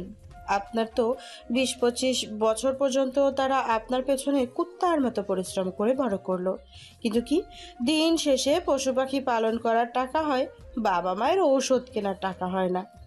এটাই স্মার্টনেস, এইটাই আধুনিক সমাজ বলে আমরা হাস্যকর ধিক্কার জানাতে ইচ্ছা করে, খুব করে ঘৃণা জানাতে ইচ্ছা করে এই সমাজ ব্যবস্থার উপরে। মনে রাখবেন, প্রতিটা মানুষই তার কৃতকর্মের ফল ভোগ করবে। আজকে তারা বৃদ্ধ, যেভাবে আপনার মনে পড়বে সেই দিন নাকি স্কুল লাইফে ছিলাম, আজকে কত বড় হয়ে গেলাম। কিছুদিন ব্যবধানে আপনিও আপনার বাবা মায়ের জায়গায় গিয়ে বলবেন, আরে সেই দিন না ওই জায়গায় ছিলাম, আজকে বৃদ্ধ হয়ে গেলাম। তাই যা করবেন অনেক ভেবেচিন্তে, জীবনে একটা সুন্দর যদি আমরা করতে পারি। গল্পে ফেরা যাক। শাওন ফ্রেশ হয়ে এসে খাবার খেতে যেই ঘুরতে যাবে তখন। কিরে শাওন, তোর পড়ালেখা কি হলো? বাবা, পড়ালেখা তো চলে, তবে এত কাজের মধ্যে তো ওইভাবে আর হচ্ছে না। সামনের সপ্তাহে তো বিসিএস প্রিলিমিনারি। বাবা আমি বলি কি, আপাতত তুই চাকরিটা ছেড়ে দে। আমি ওই মোড়ে একটা না হয় কোনো ঝালমুড়ি বা কোনো দোকান নিয়ে বসি, যা হবে কোনো রকম চলে যাবে আমাদের। তাছাড়া তো কিছুদিন পর তোর চাকরি হয়ে যাবে। প্রত্যুত্তরে শাওন তার বাবার দিকে হাঁ করে তাকিয়ে আছে, অনেক সময় চুপ থাকে। বাবা, তুমি এই কথা বললে যে মানুষটা একটা সময় হাজার হাজার কোটি টাকা হাত দিয়ে নাড়াচাড়া করত, সে মানুষটা আজকে কিছু টাকার জন্য রাস্তায় ঝালমুড়ির দোকান দিতে যাচ্ছে, আর আমি ছেলে হিসেবে সেটা দেখব। দেখ বাবা, জীবনে দুইটা জিনিস মনে রাখবে। এক, কোনো জিনিসকে বিন্দু মাত্র অহংকার করবি না। আজকে তোর কাছে 2 দিন পরে দেখবি রাস্তার ফকির, যেমন আমরা আজকে। উপরওয়ালা দিবে, আবার পরীক্ষা নেবে, আবার কেড়ে নেবে। পরীক্ষায় যদি সন্তুষ্ট হও, তিনি মন উজাড় করে তোমাকে দিবে। 2, জীবনে কারো প্রতি কোনো আশা রাখবে না। আল্লাহ ছাড়া এই পৃথিবীতে কেউ আপন না। যতই সম্পর্ক হোক, যতই রক্ত হোক, যতই আশেপাশে মানুষ হোক, বা যতই তোর মা আমি, আমরা আমাদের জায়গা থেকে ঠিক আছি। কিছু মানুষ হাতে গোনা 1-2 জন পাবি নিঃস্বার্থভাবে তোকে ভালোবাসবে, কিন্তু তাছাড়া সবাই কোনো না কোনো স্বার্থের জন্য তোকে ভালোবাসবে। দিন শেষে যখন সেটা আর পূরণ হবে না বা দেওয়ার সক্ষমতা তোর থাকবে না, তখন তাদের আস্তে আস্তে আসল চেহারা বের হবে। তাই কারোর ওপর কোনো আশা রাখবে না, বিন্দুমাত্র এক্সপেকটেশন রাখবে না, কারো কাছে ভালো হওয়ার চেষ্টা করবি না। তুই চাইলেও নিজের গায়ের রক্ত চামড়া কেটে দিলেও ভালো হতে পারবি না। মনে রাখবে, মানুষ যত সময় তোকে ব্যবহার করতে পারবে, তার কাছে তুই ভালো। যখনই তার সাধ্যমতো না পড়বে, তুই খারাপ। তাই 2 লাইন কোনোদিন বলবি না। ঠিক বলছো বাবা, কিন্তু আমি বেঁচে থাকতে আমার বাবাকে আমি এগুলো করতে দিব না। তার একটা ছেলে আছে, সেটার মা বাবার দায়িত্ব নিতে জানে। তোকে নিয়ে আমার আজ গর্ব করতে ইচ্ছে হয়। তোর মতো একটা ছেলে যেন প্রতিটা মা বাবা পায়, তাদের জীবন তাহলে আর কোনো কিছু অভাব থাকবে না। কেননা পৃথিবীর সব থেকে যে দামি জিনিসটা তাদের কাছে থাকবে। বাবা, কাঁদিস না বাবা, দেখিস আল্লাহ একদিন তোর দিকে মুখ তুলে তাকাবে, তোর হতাশা দূর হয়ে যাবে। তাই যেন হয় গো। মাঝে মাঝে তোমার এই আল্লাহর প্রতি এত অটল বিশ্বাস দেখে আমি অবাক হয়ে যাই। আল্লাহ তোমাকে কতটা ভালোবাসে। আমিও যেন সব সময় তোমার মতো এরকম থাকতে পারি, হতে পারি। আল্লাহ যা করে ভালোর জন্য, কোনো না কোনো দিক থেকে হয়। দেখো, আগে আমাদের কত টেনশন থাকতো, এইটা ওইটা, কিন্তু আজকে তো আমরা খেতে পারছি, ঘুমাতে পারছি, ওষুধ খেতে পারছি, কিন্তু সেই টেনশন আছে আর নেই তো। তাহলে এত অভিযোগ করতে যেও না। যে সম্মান নিছে সেই সময় মতো দিয়ে দেবে। ইনশাল্লাহ আব্বু। তারপরে তারা বিভিন্ন গল্প করতে করতেই ঘুমিয়ে পড়ে। এরপরে আরও একটা দিন চলে যায়। এতদিন পর কি ব্যাপার, আজকে সবাইকে এখানে ডাকলে যে? রঞ্জন দা, আজকে তো মনে হয় বড় স্যার আসবে। তাহলে যাক বাবা, এই ম্যাডামের হাত থেকে তো বাঁচা যাবে। একদম দাদা, জ্বালাইয়ে পুড়াইয়ে মারছে। তো সবাই কেমন আছেন?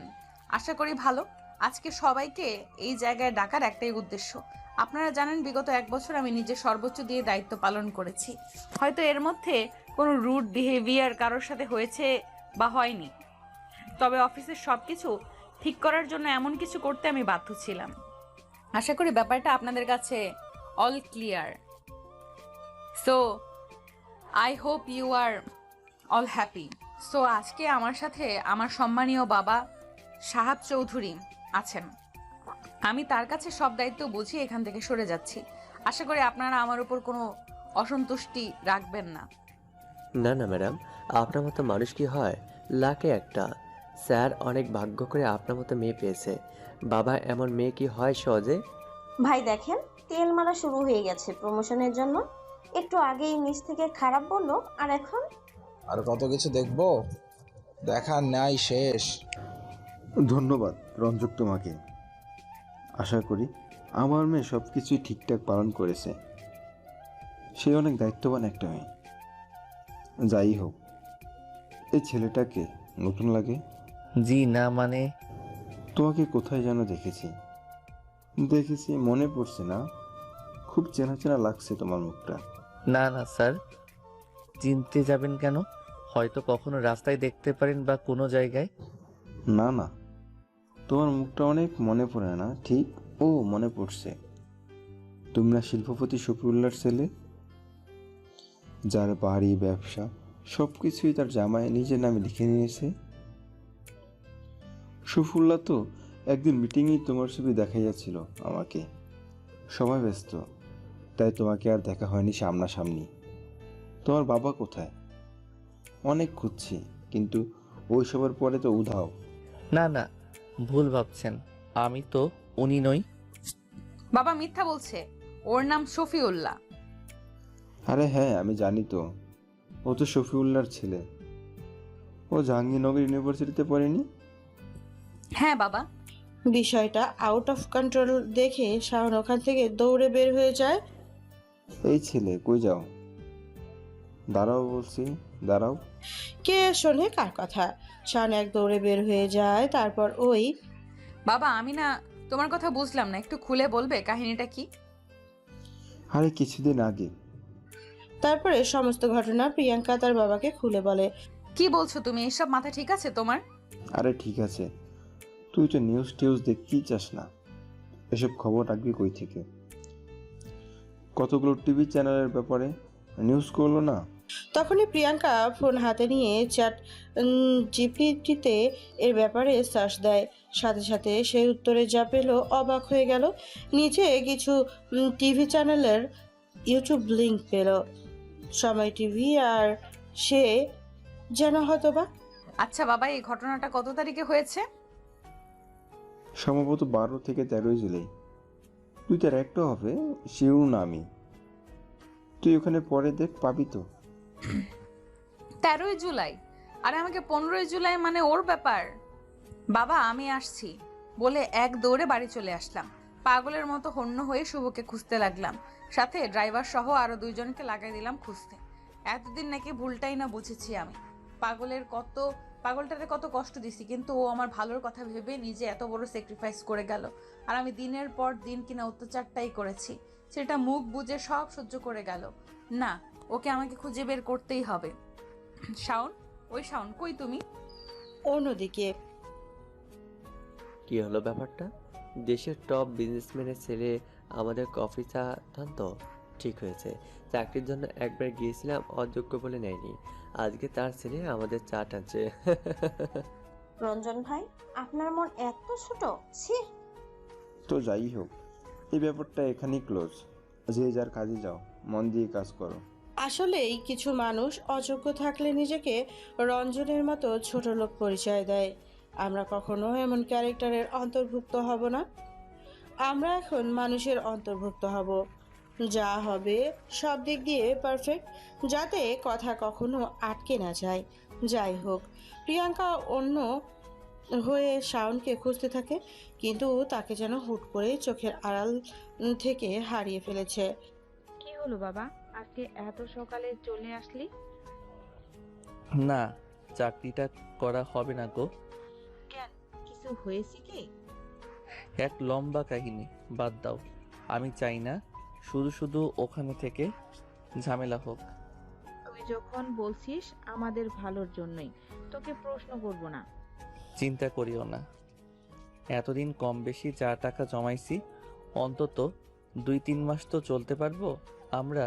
এর মাঝে পরীক্ষাটা চুপচাপ দিয়ে নিয়ে নিরিবিলি, তারপরে আবার চাকরি ইনশাল্লাহ আল্লাহ ব্যবস্থা করে দিবে। আচ্ছা রে, এসব কথা এখন একটু রেস্ট নে, তারপর পড়ালেখায় মন দিস। এভাবেই একটা সপ্তাহ চলে যায়। শান ভালোভাবে তার পরীক্ষা শেষ করে। অন্যদিকে প্রিয়াঙ্কা হন্যে হয়ে তাকে খুঁজতে থাকে। একদিন বিকেলে শান বাইরের খাবারে কিছু কাঁচা বাজার করতে যায়। তখনই পেছন থেকে প্রিয়াঙ্কা তাকে দেখে ফেলে। সে তাকে না ডেকে চুপচাপ ফলো করতে থাকে। ফলো করতে করতে তাদের বস্তিতে চলে আসে। বস্তিতে তাদের গলিটা পার হয়ে বাম দিকে খুপড়ি করা ছোট্ট ছোট্ট 2টা রুম করা বাসাতেই ঢোকে। তখন শান রুমে ঢুকে দরজাটা রেখে যেই বসে প্রিয়াঙ্কা রুমের মধ্যে ঢুকে পড়ে। প্রিয়াঙ্কার সামনে শাওন তার বাবা মা দাঁড়িয়ে আছে। অনেকখানি নীরবতা ভেঙে তুমি আমাকে এসব কেন বলনি? কেন ওই দিন আমার থেকে এগুলো লুকালা না? উত্তরে নিশ্চুপ, এখনো চোখ। প্রিয়াঙ্কা দৌড়ে গিয়ে ঠাস করে একটা থাপ্পড় মেরে দেয় শাওনের গালে। কেন ওই দিন আমার থেকে এগুলো লুকালা? কথা বলতে বলছি আমি, কেন ওকে বলিসনি বল? আমি কি এতটা স্বার্থপর যে ভালো অবস্থায় ভালোবাসতে পারবো, খারাপ অবস্থায় ছেড়ে দিব? নিজেকে কি মহান প্রেমিক মনে করিস যে ভালোবাসার জন্য তুই একাই সব কিছু করে যাবি? তুই একাই সব স্যাক্রিফাইস করবি? তুই একাই তোর ভালোবাসার মানুষকে ভালো রাখার চেষ্টা করে যাবি, হাজারটা কষ্ট যন্ত্রণা সহ্য করে? পাশে থাকা শাওনের আব্বু আম্মু প্রিয়াঙ্কাকে চেনে। ইউনিভার্সিটিতে থাকা সবাই অনেকেই তাদের বাসায় গিয়েছিল, কিন্তু প্রিয়াঙ্কাকে তারা শাওনের বন্ধু ভাবতো। যে এখন ব্যাপারটা একটু উল্টা পাল্টা দেখে চুপচাপ অন্য রুমে চলে যাওয়ার জন্য যেই পা দেয়। আঙ্কেল দাঁড়ান, এখানে কতদিন আছেন? কেন, 1 বছরের মতো প্রায়। যারা একটা সময় গাড়ি ছাড়া এক পা ফেলতো না, তারা এইভাবে কিভাবে সম্ভব? আর আমি কতটা খারাপ হলে তোমার উপরে শাওন এইভাবে অত্যাচার করতে পারি? আমার তো নিজের চুল ছিঁড়তে ইচ্ছে করতেছে। কথাটা বলে প্রিয়াঙ্কা নিজের গালে নিজেই থাপ্পড় দিতে লাগে। একের পর এক নিজের গালে সে থাপ্পড় দিতেছে।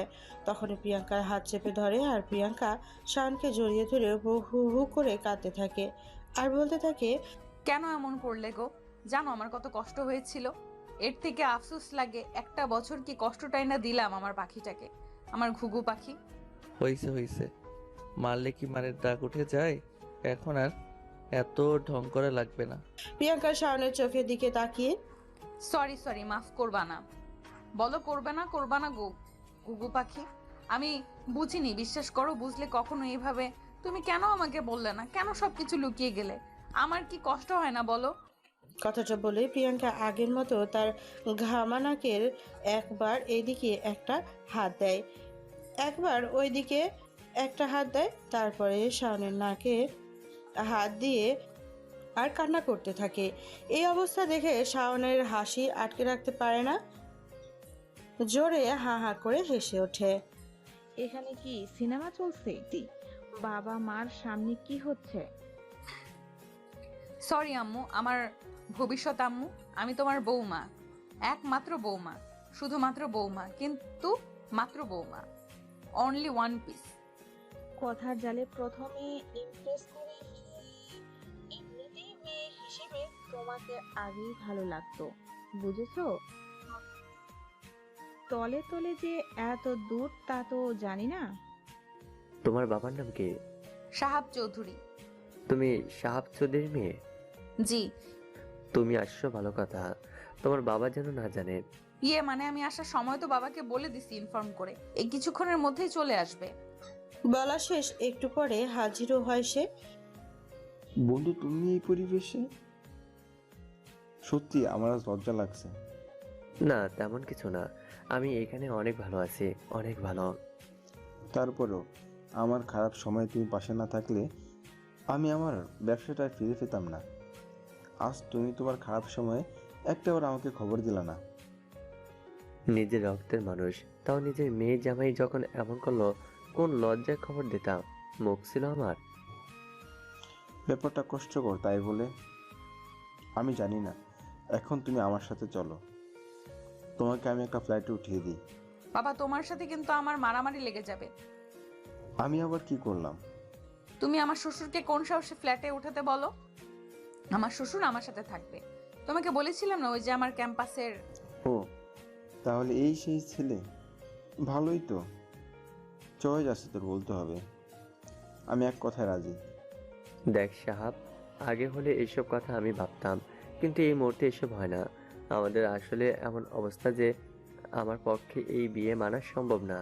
কথাটা শেষ নাই হতে শফিউল্লাহ সাহেবের পা দুইটাকে যেন চাপটে ধরলো, তারপর বলতে থাকলো, ও বাবা, তোমার আব্বা গো আব্বু, এমন কইরো না। এত একটা বছর পর আমি আমার ভালোবাসাকে পাইছি, অনেক কষ্টে নিজেকে কন্ট্রোলে রাখছি, অনেক কষ্টে পেয়েছি। এখন প্লিজ আম্মু বলো না তুমি। বাসায় গেলে তো অনেক আদর করতে লাগে, নিজের মেয়েকে কষ্ট পেতে দেখে খারাপ লাগে না? ওই যে তোমাকে ওই খেজুরের হালুয়া খাওয়াবো বানিয়ে বানিয়ে প্রতিদিন, ঘুষ হিসাবে একটু হলেও নাও। এই মেয়েটা কি এখনো বাচ্চাই থেকে যাবে? ওঠো ওঠো ওঠো। আমি বলি, ছেলে মেয়েটাকে আর কষ্ট পেতে দিও না। এমনিতেই ওরা ওদের জীবন থেকে অনেক কিছু হারাইছে। এখন আমি বলি কি, না, এ হয় না মিরি। আর কথা না বন্ধু, হাতটা দু হাত দিয়ে চেপে ধরে বললাম, আমার মেয়ের জন্য তোর ছেলে যোগ্য। আর যেই ছেলের পিতা এত ভালো হতে পারে, আমি বিশ্বাস করি সেই ছেলেও অনেক ভালো হবে।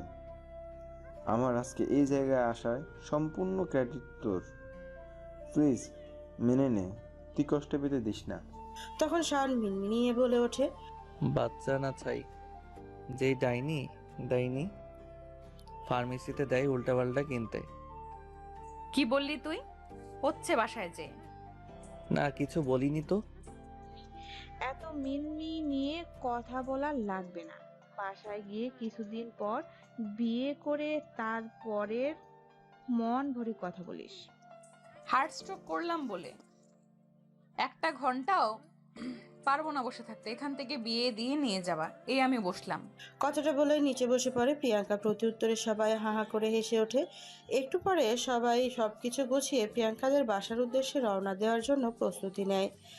চাচি আমারে সেরা চলে যাও, গল্প করব কার সাথে? আমার কে জানি কান্না পাচ্ছে, আমি কিন্তু কাইন্দা দেবনি। পাগল মেয়ে, কই যাচ্ছি? কিছুদিনের মধ্যে আমাদের বাসায় কাজের সাহায্যের জন্য তোকে নিয়ে যাব। সত্যিই তো, তাহলেই কালোটাকে হাত থেকে বাঁচবো। হ্যাঁ হ্যাঁ, যাব তো। ভাবি আপনি নেবেন না আমারে? সব কাজ আমি করে দিব। মাগার চাচি কেয়ার ছাড়া আমি থাকতে পারবো না। ও আমার কি হলো গো, ও মা গো, বুকের মধ্যে কষ্ট লাগছে। কি হলো রে, আমি মরে গেলাম রে। আরে আরে, আপনাকে রেখে কি যাওয়া যায়? আপনি ব্যাগটা রেডি রাখেন, কালকেই আপনি চলে যাবেন। এই নেন ঠিকানা। এই বের হ, শান্তি লাগছে। তুমি এত ভালো কেন? ভাবিমণি তুমি অনেক লক্ষ্মী। আমরা গল্প করব। আচ্ছা, আমি অনেক গল্প জানি। আচ্ছা। তারপরে সবাই রেডি হয়ে বাসায় চলে যায়। প্রিয়াঙ্কা তারপরে কাজ থেকে পারিবারিকভাবে তাদের বিয়ে হয়। বিয়ের কিছুক্ষণ পরে যে যার রুমে চলে যায়। প্রিয়াঙ্কা আর শাওন এখন বাসর ঘরে। প্রায় 1 বছর, আর আগের গুনে গুনে 6 মাস, সুদসহ 2 বছর। অনেক কাঁদছি। ফেরত দে, চোখের পানি ফেরত দিবি নাকি বল? বউ জামাইয়ের কাছে সুদ খাওয়া তো হারাম, আল্লাহ নারাজ হয়। তাহলে আমি সুদ বাদ দিলাম, বাকি কষ্ট ফেরত দে। কিভাবে দেব? 1 বছর 6 মাস 3 ডাবল করে, না না 8 ডাবল, না না 50 ডাবল। মন ভরে দিলাম না, 103 ডাবল কর। এই পরিমাণ ভালোবাসা দিবি, বল দিবি নাকি? 103 ডবল কেন? 1000 ডবল দিলে হবে। এই তো আমার লক্ষ্মী জামাই, অনেক হবে। তার আগে একটা বাবু লাগবে। অনেকদিন পেটটা ফাঁকা ফাঁকা ছিল, এখন ট্রাফিকটা পূরণ করতে হবে। তাড়াতাড়ি বাবু দে। একদিনে জিনিস নাকি লং প্রসেস, অন্তত 10 মাস সময় লাগবে। না, আমি কালকের মধ্যে চাই। এত বড় মেয়ে, অফিসে কত বড় বড় কথা, আর এখানে যেন ভাজা মাছ উল্টে খেতে পারে না। নির্লজ্জ কোথাকার। ইস, এইভাবে বলে না, লজ্জা লাগে না বুঝি? তারপর তাদের মতো ভালোবাসার মুহূর্তে তারা হারিয়ে যায়। এভাবে দেখতে দেখতে আরও কিছুদিন চলে যায়। সব কিছু মিলিয়ে আবার যেন সুখে পরিপূর্ণ হয়ে যায়। এই জন্যই তো খারাপ সময়ে ধৈর্য ধরতে হয়। ভালো সময়ের জন্য তার জন্য কঠিন পরিশ্রম করতে হবে। ইনশাআল্লাহ কর্মের দ্বারা জীবনের পরিবর্তন করে দেবে। তবে নিজের জায়গায় সৎ থাকতে হবে। এভাবে আরও 2টা দিন চলে যায়। আজকে শাওনের বিসিএস এর রেজাল্ট দিয়েছে। সে প্রশাসনিক ক্যাডারে এএসপি যে মনোনীত হয়ে যায়। আজকের দিনটা তার স্বপ্নের মতো, বিশেষ করে শাওনের কাছে। কি বলেছিলাম না গো, আমাদেরও দিন পরিবর্তন করে দিবে। আল্লাহ তো সব দেখে। হ্যাঁ গো, খারাপ সময় আসবে আবার চলে যাবে। আল্লাহ যেন আমার ভুলকে মাফ করে দেয়। আমি তোমার মতো ধৈর্য ধরতে পারিনি, এত অভিযোগ করেছি। আল্লাহ কি আমাকে মাফ করবে? মন খারাপ করো না, আল্লাহ সবার ভুলকে মাফ করে দেয়, তিনি অত্যন্ত দয়ালু। অন্যদিকে আসসালামু আলাইকুম স্যার, আসবো? সূর্য কোন দিকে? প্রিয়াঙ্কা শাওনের গলা জড়িয়ে ধরে। সূর্য আমার জামাইয়ের কাছে। আমার গুলুজান পাখিটা এসপি হয়ে গেল। কবে জানি আমাকে ঠুস করে গুলি করে দেয়, ভয় লাগে। তাই নাকি? কই গুলি করব, নিচেই নাকি উপরে? লুচ্চা বেটা। যাই হোক, তোমার জয়েনিং কবে? এই দিনটারই তো অপেক্ষা করছি। জয়েনিং ডেটটা হলেই জয়েন করে আগে দুলাভাই আর বোন তাদের হিসাবটা বোঝাবো। তিল তিল করে সবকিছুর হিসাব নিব, সবগুলোরে রাস্তায় বসাবো। সোনা জামাই, শ্বশুরাব্বা বলে না ধৈর্য ধরো। আজ ধৈর্য তোমাকে কোথায় আনছে দেখছো? হাজার হাজার কোটিপতি স্বপ্নই জায়গাটা, কিন্তু আল্লাহ তোমাকে শূন্য হাত থেকে এই জায়গায় বসাইছে। আজকে হয়তো প্রথমে তোমার সাথে এমন না হলে এই জায়গায় তুমি আসতে না। আল্লাহ চায় তো এখানে আসো, তাই এমন হয়েছে। তাদের মাফ করে দাও, তাদের বিচার তারা পেয়ে যাবে সময় মতো। এটা আমার পেটে তোমার যে বাচ্চা আসতেছে তার পক্ষ থেকে আমার ওয়াদা। আমার বউটা এত লক্ষ্মী কবে থেকে হলো আর বড় বড় কথা শিখলো? আমার শ্বশুর আব্বু শিখিয়েছে, দেখতে হবে না? আব্বুটা কার? তোমার আব্বু তোমার আছে বলো? কপাল লাগে সোনা এমন আব্বু পেতে, বুঝতে পারছো? পাইছি, হা হা হা হা। যাই হোক, তুমি আর কোনো এখন এসব ঝামেলাতে জড়াবাও না, ওকে? আমার বউ তার বাচ্চাকে সাথে নিয়ে আমাকে ওয়াদা করালো, আমি কি ফেলতে পারি? মুয়া। এভাবে তাদের দিন চলতে থাকলে সুখে শান্তিতে। অন্যদিকে শাওনের বোন যখন কিছুদিন পরে জানতে পারলো সমস্ত কিছু তার নিজের নামে না করে তার স্বামী তার নিজের নামে করেছে এবং অন্য মেয়ে নিয়ে নেশা মদ ফুর্তি করে বেড়ায়, কিছু বলতে আসলে মারধর করতে থাকে। সে না পারে কাউকে বলতে, না পারে সহ্য করতে। বেঁচে থেকেই তার যেন মৃত্যুপ্রায় অবস্থা। তার বাবা মার ভাইয়ের খবরও তার জানা নেই। না সে সামনে যেতে পারছে, না পেছনে মরতে পারছে। কেননা মৃত্যুটা যে নিজের ইচ্ছাই করলে আজীবনের জন্য জাহান্নাম অবতারিত। এটাই হয়তো বাস্তবতা। কাউকে কেউ কষ্ট দিয়ে কখনো সুখী হয় না। হয়তো আপনি নিজের চোখে দেখবেন না সে সুখে না কষ্টে আছে। মনে রাখবেন, যে মানুষটা প্রতি সেকেন্ডে আপনার হার্টবিট চালাচ্ছে, যে কান দিয়ে গল্প শুনছেন আপনার ব্রেনে বোঝাচ্ছে, যে চোখ দিয়ে দেখছেন আপনি দেখতে পাচ্ছেন, যা ইচ্ছে তাই করছেন, কিডনি লিভার সব কিছু কাজ করছে, কত সূক্ষ্মভাবে এতটুকু এদিকে থেকে ওই দিকে হচ্ছে না, অথচ আপনার সাথে অন্যায় করে আপনার উপরে জুলুম করে, সে কিভাবে ভালো থাকবে? আপনার প্রতি আল্লাহ যদি এত দায়িত্ববান হন, তাহলে ওই জায়গায় তিনি কে দায়িত্ব ভালো হবেন না? অবশ্যই হবে, ভয়াবহভাবে হবে। তার সমপরিমাণ কিংবা তার থেকেও ডাবল ব্যাক পাবে। সে শুধু ধৈর্য ধরুক। আজকের এই পর্যন্তই। ভালো থাকবেন, ভালো রাখবেন, ভালো রাখাটাই মুখ্য বিষয়।